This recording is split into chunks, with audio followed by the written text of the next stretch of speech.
Out with the old, in with the new. This has been a great GPS. I'm the second owner of this one, and it certainly helped every time we got off of the area that we're used to riding in. It was fantastic up on the island and making our way back around from there. Excellent piece of equipment. That was the GPS Map 60CX. The downside is that the memory card that it took was so small that once you put the maps on it, it was loaded.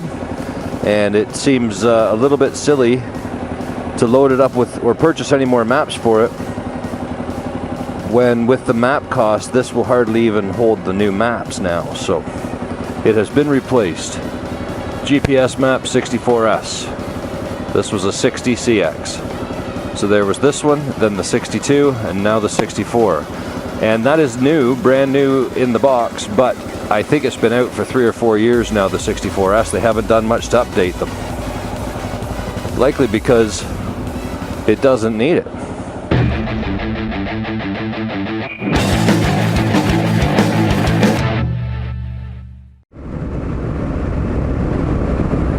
Well, hey guys, Mason here.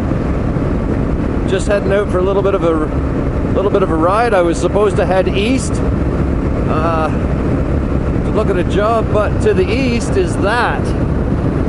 And now that I'm out, I'm thinking maybe I'll stay this side where it's this. Now that is tracking my direction, and I highly doubt I can outrun it all afternoon, but we'll see what happens. So I finally picked up a new to me GPS. I got the Garmin GPS Map 64S, it's right there. And it's replacing my GPS Map 60CX, which I bought secondhand off Shooter. He used it for many years before I bought it off him, and I've had it for 3 years. And for where I ride around here locally, it's great. It does everything I need it to do. The screen definition's nowhere near what this one does. But the map that he had loaded on for this area, actually not too bad. The problem is that it was just for this small area, and as I start venturing further afield, I end up running out of map on it. And it's old enough now that even with the memory card that it was designed to take, it doesn't have enough memory to load any more map on it.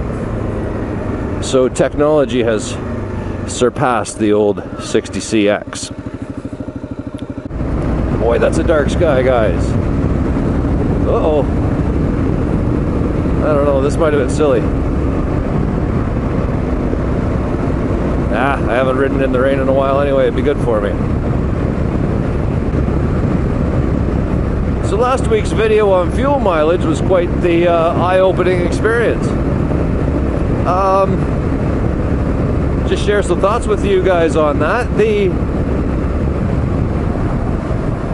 Hang on. As soon as I dodge a cager. Yeah, so as it turns out, it's remarkably close what everyone's getting. I mean, there's a couple scragglers outside both ways. Some guys are reporting a wildly high MPG, and other guys, you know, are a low MPG, but possibly with reason. A lot of guys run interstates down in the USA and get booking along 85 mile an hour. That's stretching a KLR out pretty good. The other thing that was interesting was the fact that guys with the 16-tooth sprocket were showing a little bit less fuel mileage than those of us with the 15 on average. Whether that has something to do with the fact that on the 15-tooth sprocket you're a little bit more into the power band and possibly takes a little less throttle to hold it at highway speed, I'm not sure. That was interesting to me. I actually thought the lower RPM would end up saving fuel and therefore higher MPG. That doesn't seem to be the case. Now, I should clarify right off the bat that I completely understand everyone rides different territory, everyone rides at a different pace, elevation. I mean, there's so many variables. Some guys tour and have big windscreens, other guys have the OEM windscreen, some guys run knobby, some guys run street tires. Some ride like hooligans and some ride like old men. And I mean, that's the beauty of the KLR. It's versatile enough to cover all those bases. And even having said that, overall, the majority of the comments were saying somewhere in the, let's just say like 44 to 48 or 42 to 50 MPG. I know that's a bit of a spread, but you get the point. Like, there's nothing really too far out of whack with those numbers. And I think there was, I don't know, there had to be 80 replies, 80 comments. That's a pretty good show. Yeah, I'm impressed. So it means that my calculations put me somewhere right in the middle. I'm not getting the best fuel mileage of anyone, and I'm not getting the worst. So I would say I'm about average, right where I want to be.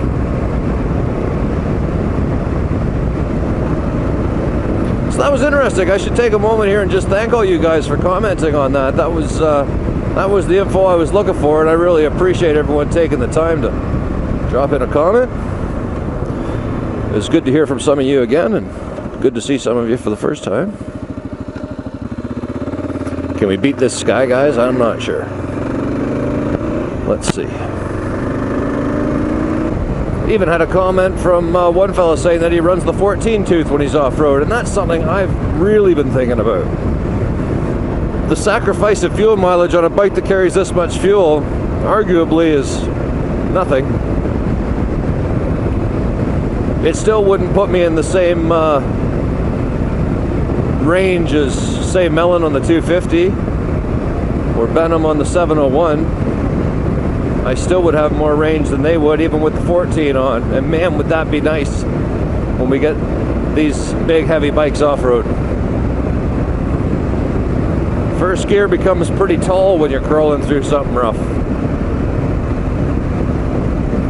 So that's food for thought. I do own a 16 tooth. When I first bought the bike, I thought that might be the way to go, but once I started riding it, I was like, yeah, no, I think I'm good. It doesn't really seem to scream its guts out at highway speed. I mean, I'm almost doing 100 now and just over 4,000 RPM. It's hardly hurting it. Now that's kilometers an hour.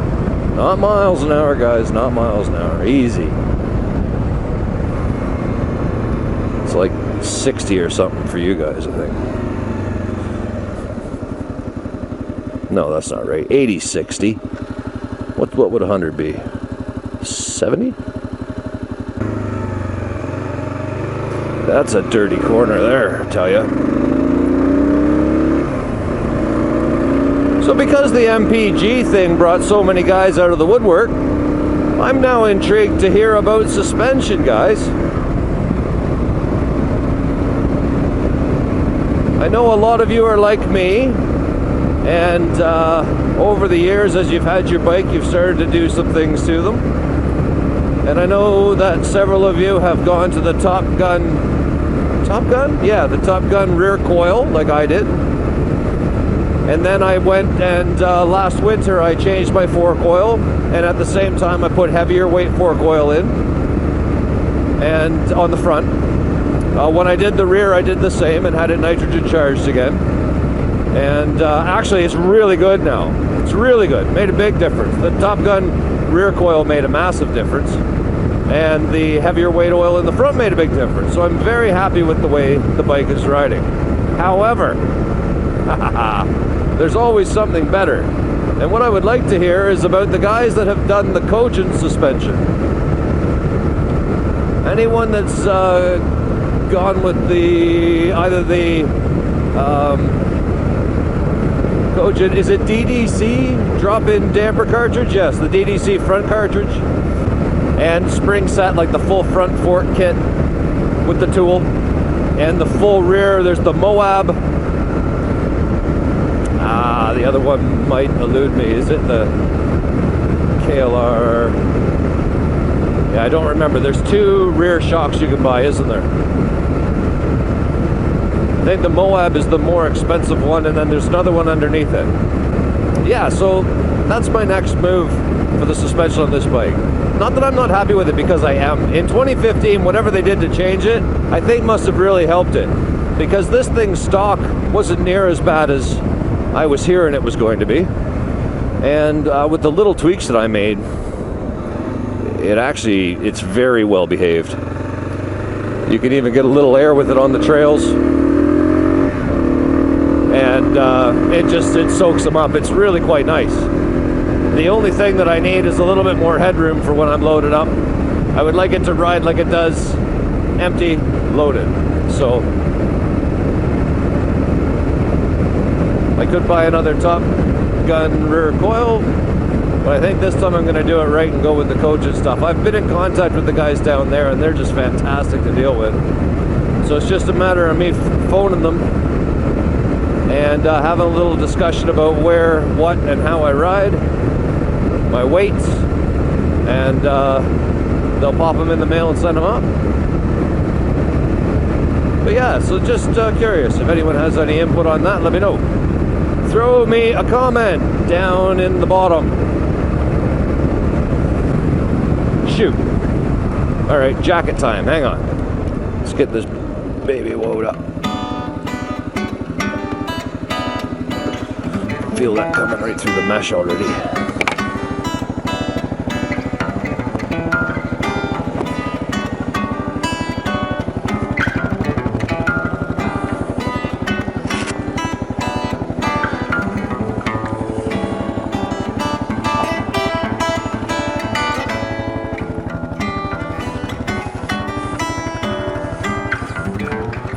Circa 1994 North jacket. This thing has kept me dry on many bike trips. There. Perfect.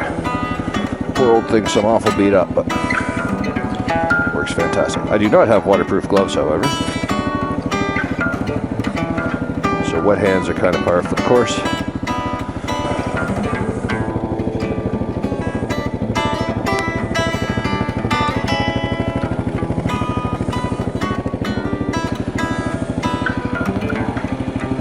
Everything stays nice and dry in my Moscow Scout 25 liter. Carries my water bladder, which is in there.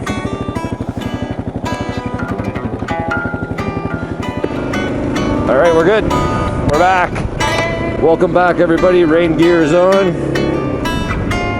Oh, pant vents are open. That's all right, we'll take care of those up here. Other than that, should be good to go.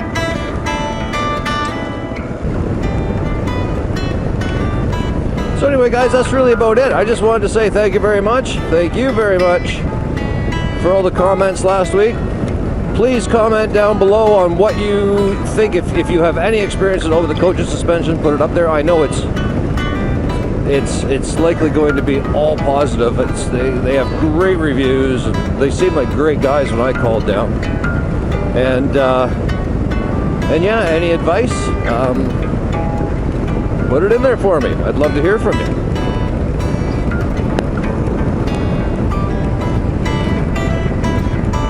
So as I ride off into the rain here, I will let you go. Thanks for watching.